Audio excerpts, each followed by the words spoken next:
Hey, what's up, dudes? HW here. Today I want to talk about how to be a better worship guitar player. This isn't about amps or effects or a new capture pack or anything like that. It's really about how we can play better worship guitar. I think playing really good worship guitar comes down to a couple things. One is dynamics. Worship is incredibly dynamic music, and so I want to look at some examples and talk about how we can be more dynamic with our worship guitar playing, especially if we're the only guitar playing. Two is about creativity, and that creativity really comes from what parts are we going to select, what effects are we going to use, and not just parts that we're going to select from the recording. I got to give you a confession. I've never felt like one of the cool worship kids on YouTube. There are people who just have better lighting, better cool sounds and the exact particular reverb that's more Bethel this and this thing, right? And boutique overdrives. I've never really been totally into that stuff. I've really been much more of a player who I really enjoy songs. I really enjoy using different pickups on the guitar, and I really like just sort of like the subtlety that comes along with playing, really good guitar parts and stuff. And I think my sound is very worshipy, but I don't think it sounds like the record. And I really enjoy being creative within songs, but still trying to be in service of the song, because I think our creativity and our sort of passion is also part of our offering to God and our worship to the Lord. So I do learn the songs, but I usually don't play them exactly like the songs. Let's break down this tune and let's look at some of the stuff I'm talking about, how we can serve the song, be dynamic, choose great parts, and be creative.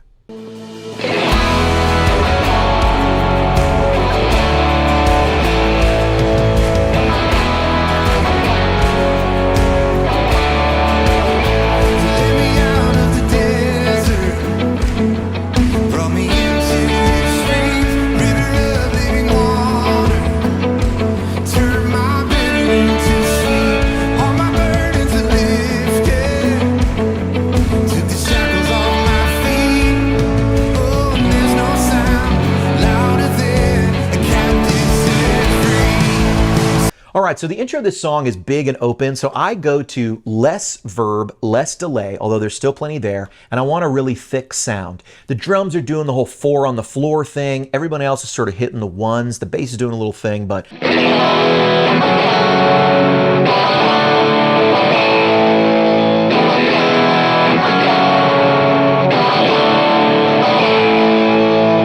I'm using this number 2 position on the Strat because it's big. I really like to get the thickest, biggest thing because I just want the whole band to sound like one thing. I'm not trying to poke out right now. I'm trying to just get big,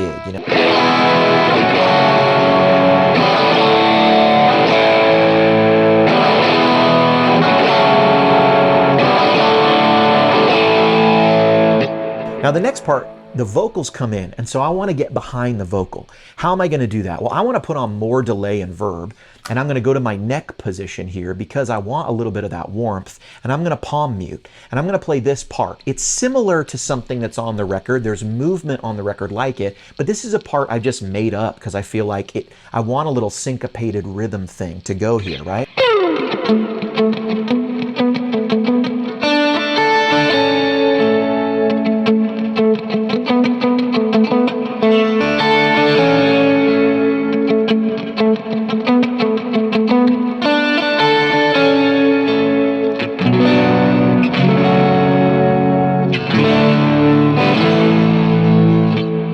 joined the band for those chords, right? So I'm looking for some part. This is just a little part I made up, and I like to, on a verse 1 or a verse 2, I really like to, on the verses, kind of go back to something. I love doing that little, just like syncopated little things, palm muted kind of stuff. It really adds a cool flavor. The sound guy can throw it in. You're not going to be stepping on the vocals. And it's often better than just playing a high chord up high and letting it ring out, because again, you want the clarity of the vocals to be able to come out in the song. So you got to sort of nestle in and then jump out when you need it. The band comes down to make room. We as guitar players need to make room. Now this next part, let's look at the chorus. I'm the only guitar player playing, so I want to combine the sort of rhythm and maybe fills or lead kind of thing.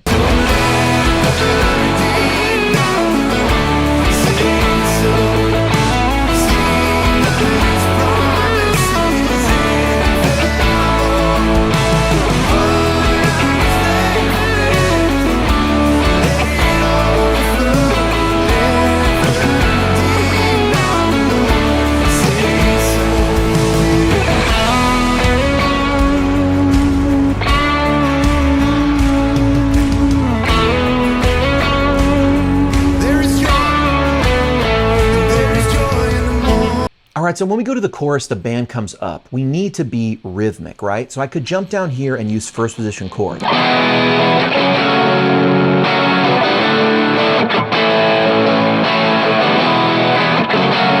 I could do that. And if there's two guitar players, I would probably have one go down there and one play something higher. But we're only one guitar player, so we need to be rhythmic. But I also want to make it different than it was at the intro, right? I want to be dynamic. The drums are going to get busier. There's a lot more crash. So I want to be rhythmic, but I also want to throw in some lead stuff. So I do that by playing fills, right? So what I'm doing is I'm playing my E right here, and then my F sharp, and then here's my D, and then here's my A. If you don't know those chords, go study the guitar. No, it's A shape, C shape, A shape, D shape, right? So look up caged system and you'll find that, right? So basically what I'm thinking is, okay, if I'm going, what is a, let me clean this up a little bit just so you can hear me better. What's a fill that can get me to the D, right? So I'm playing.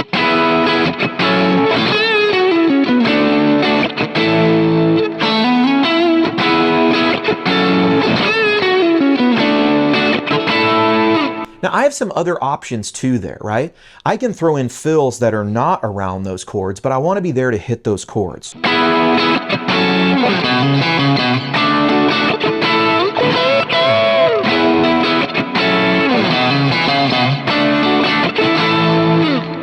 Now, I don't have to do all that. It might get a little too busy, and I don't have to throw in the fills all the time.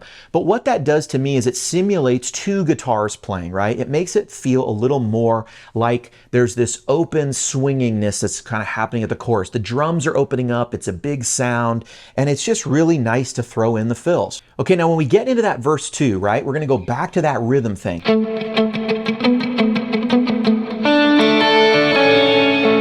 But there's going to be a part in the song where there's these accents on the chords, right? And then the band's going to build, right? And so what I'm going to do is I'm going to choose to use my reverby sound and be small. Then I'm going to hit some chords, but then I'm going to go to my less verby sound so I can really get the driving part. The driving parts are important. When the rhythm section drives, if the guitar drives with it, it's far more impactful than when the guitar stays loosey-goosey reverby. There's time for that. But if the guitars never go to cleaner drive, you're missing a whole dynamic element of the band moving as one, kind of in sync together. That is great, right? Don't miss that spot. You can always get away with being verby and big ones and stuff like that. But if there's spots you can cut that verb and delay and really go for it, you'll hear what I'm talking about.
All right, let's talk about solos and lead stuff in a worship setting. There's going to be a lot of people who say, "Look, this isn't about you.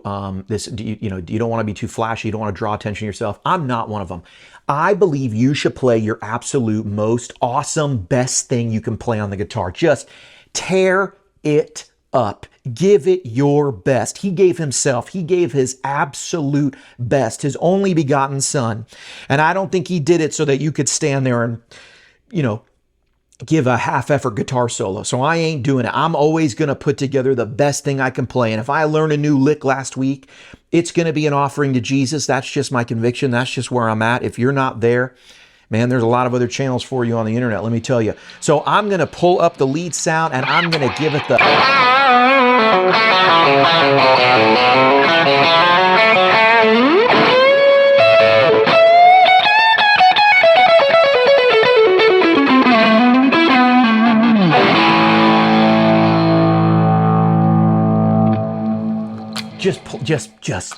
Just give like it's your own, like, you know what I mean? Like he saved your soul. Play it like he saved your soul, because he did. Okay, now then we're going to go to this really big kind of ethereal part.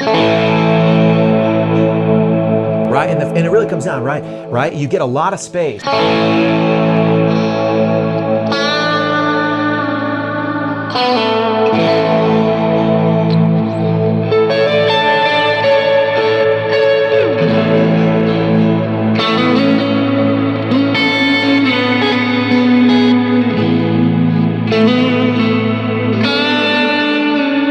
I don't know, play whatever. But that's where I go to the verb. And this is where dynamically it's like 4 on the floor. It gets really cool. I think what's most important to remember when you get to these parts that use a lot of big reverb is that reverb makes it really easy to be big and dynamic. And so as this song builds, I'm going to leave that reverb on and I'm going to start going to chords and it's going to feel really big. But I do that so that at the right moment, I can cut it back off when the band is really building and dynamically we get back to that big spot, right? So I'm playing the lead stuff, but I always want to be in service of the dynamics of the song.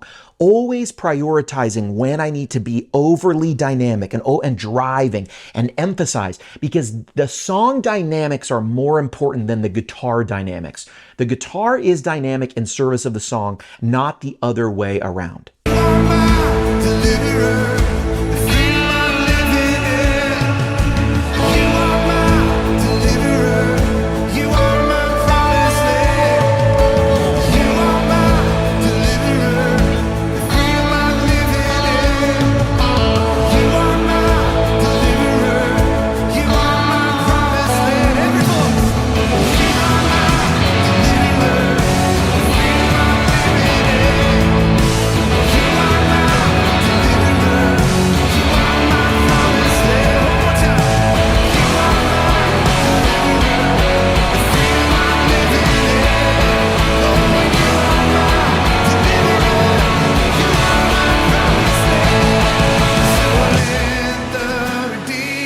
All right, I hope that's helpful. I hope that's been helpful for some people. It's just how I approach worship music and how I think about it, how I think about the dynamics, how I find, a creative outlet in playing it. I have a great group out here I get to play with. They're really great. So many talented people out here in Nashville that have challenged me and really helped me up my game and stuff. And I really appreciate them. And I love Jesus and I love playing worship music. And if you're a guitar player who doesn't know Jesus and you just wandered in here, you're like, I don't even play worship music. I don't go to church. I'm not into all that stuff.